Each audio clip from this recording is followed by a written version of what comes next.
Welcome back to the Morning Blend. Well, we think that teens are the only ones texting and driving, but adults are just as guilty. Yeah, and here to tell you more about the dangers of texting and driving are John Safran and Jerry Konkel, partners at Samster, Konkel, and Safran, who are also sponsors for our Band Together campaign to fight texting. And they wear their thumb bands, too. Yes, texting and distracted driving. So that's something we're all fighting together. We're banding together to stop. How are you, gentlemen? We're good, thank you. Well, thank you. Yeah, thanks for being here. You know, it's interesting because we've started this Band Together project, and I truly think, even as myself, I've been guilty of holding my phone, looking at my phone, and now just simply having taken the pledge, having this around, whether it's in my car or someplace that I see it, I think twice, and I don't do it now. And I think that's what it's about. It's about getting awareness out. How do you guys feel about, you know, people that you've represented? You've worked a lot with distracted driving cases, right? We have. And again, I think most people would think and realize that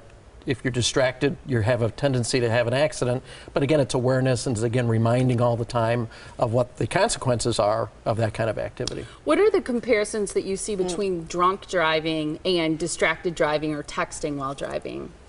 The statistics show that distracted driving is actually more dangerous than drunk driving, and your reaction time while you're texting or otherwise distracted is the equivalent of being beyond the legal limit. You know, I don't always think of lawyers going in and speaking to students, but you guys were part of a national campaign last year that also did, you know, talk to high school students and such. How was that national campaign, and did you feel that campaigns like this work? Well, we've known, obviously, this is a problem for a long time, and we as attorneys that do this kind of work realize that we have to get the word out. And we know that teens are doing more texting. We know that there's a lot more distracted driving. We all see that. And we think, again, that by hearing from us practical experiences, knowing that we deal with this on an everyday basis, that maybe it will hit home that much more. And I think the response is generally good, but again, I think it's just a constant reminder that needs to go out there. I'd like to hear some personal experience that you have with people who have been involved in accidents, maybe even caused accidents like this. What do people share with you in your office? What confessions have you heard from people who admit to texting and driving or being distracted while driving? Well, we lean on our people in our office about that all the time. We talk about it, and our people in our office are fortunate because they get to meet some of our clients. I have a client who has a very serious brain injury as a result of being struck by a car that was using a GPS, distracted by a GPS. The criminal lawyers in our office, in our office building, they are constantly defending people with these types of with these types of issues. So we see very, very serious injuries. And one of the ironies is that for as long as we've been practicing law, technologies have tended to make driving safer. Things like three-point restraints, airbags, all those things. This is the first technology that it really exploded, but is starting to be a scourge in causing injuries. Is it realistic to think that at some point our phones will disable when we go in a car? I mean, is that realistic to think something like that could happen, or is it always going to be something we just truly have to be responsible for and not do?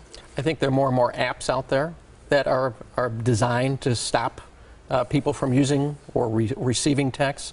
I think if it continues to be the problem that we see, that it's going to be that eventually there'll be enough cases that may prompt manufacturers and others to have some type of devices in their vehicles that are going to disable both the ability to text and to talk. Well, yeah, you think about people who have had multiple drinking and driving offenses, and they have the blow tube where they can't drive if they blow over a legal limit. You would think there's something that could disable a cell phone. You know, if you've been stopped for texting and driving or something like that, you only get, you know, I mean, it's sad to think you'd get an offense or a strike or two, but I mean, it's just something I would think would be a wave of the future. Well, statistics have shown that the safety devices or the hands-free devices that auto manufacturers are putting into cars actually are not helping to prevent distracted driving. I think that some of the technologies are getting better, but the hands-free and the touch screens, depending upon the proximity to the driver, can actually be more distracting. Now things like heads-up displays are targeted towards preventing those types of things, remains to be seen how effective they are.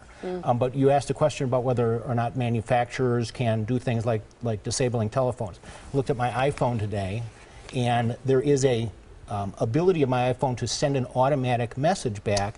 However, you have to look at your phone and do it. Oh, no. So yes, in order to respond. Well, that's the thing. We had a guest on our show who asked us during a commercial break, well, I use the voice-activated Siri text. or I use Siri or whatever. But the thing is, you do that, you hit send, but then a lot of people read it before they send it.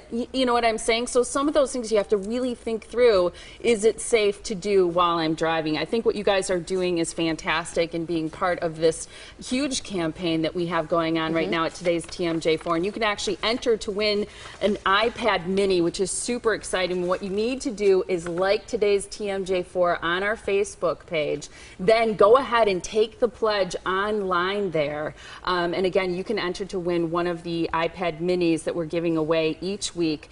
And what you need to do to get in touch with the gentleman we have today on our show, Samster, Konkel, and Safran attorneys, their website is skslawyers.com, or you can call their offices at 414-224-0400. And I know you do a lot in terms of giving back to the community, and we appreciate that and appreciate your partnership on this. We do that. Well, also, anyone that contacts us, we're happy to give them the bands. We're happy to send the bands. So we want the more and more people to see that, let their neighbors know, their friends know, their family know, so that everyone is aware. Give your teen a band to wear. That's a and good any idea. groups interested, we are soliciting, speaking all the time. That's great. Fantastic. Thanks, Wonderful. guys. Thanks.